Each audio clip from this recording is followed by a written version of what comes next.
title, The Secret in the Storage Unit. I honestly didn't think helping my mom clean out my grandma's old storage unit would end in this.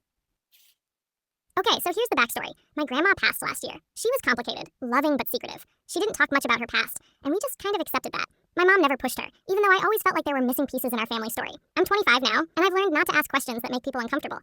But this day, I wish I had asked sooner. It started like any normal Saturday. My mom picked me up, iced coffees in hand, and we drove across town to this dusty old storage facility. The kind with flickering hallway lights and that weird metallic smell. We had a key and an old access code, and when we opened the roll-up door, it was packed. Old furniture, faded photo albums, mystery boxes. My grandma kept everything. We spent hours going through things. We laughed at old outfits, cringed at ancient love letters, and at one point I found a shoebox labeled for M. That's my mom's initial, so I handed it to her. She looked at it weird, like she recognized the handwriting but didn't say anything. She didn't open it either, just shoved it in her purse and said, "We'll look at it later." But later never came.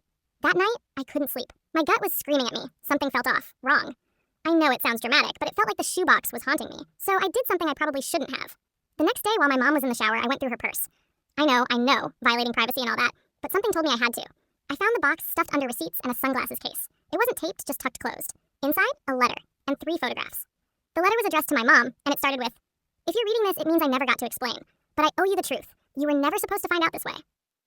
My heart dropped. The photos were of a man I'd never seen before, young, tan, wearing a military uniform. In one, he was holding a baby. The baby had my eyes. My mom's nose. There was a date on the back, 1984. My mom was born in 1985. I kept reading. "Your father isn't the man you grew up with. His name was James. We were only together for a short time, but you were the result of that love. I tried to find him, but he was deployed and I never heard from him again. I married your dad because it was safer that way. Simpler." I just sat there, in silence. Heart racing. I felt like I had uncovered something I wasn't supposed to know. I didn't confront my mom right away. I waited a few days, watched her carefully. She knew. You could tell. The way she avoided talking about the storage unit, the way her mood changed, the way she smiled less. So finally, one night over dinner, I just asked, "Who's James?" She froze, her fork halfway to her mouth, and then she said, "You read it, didn't you?" We didn't speak for almost a minute. She finally admitted she had known since she was 19. Found the same box years ago, but never said anything. Not to her dad, not to me, not to anyone. But here's the real twist.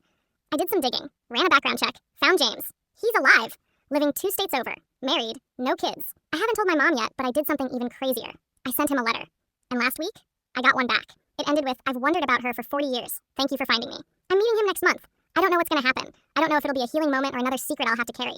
But I do know one thing. Families are built on stories, and sometimes the ones we don't tell are the ones that shape us the most.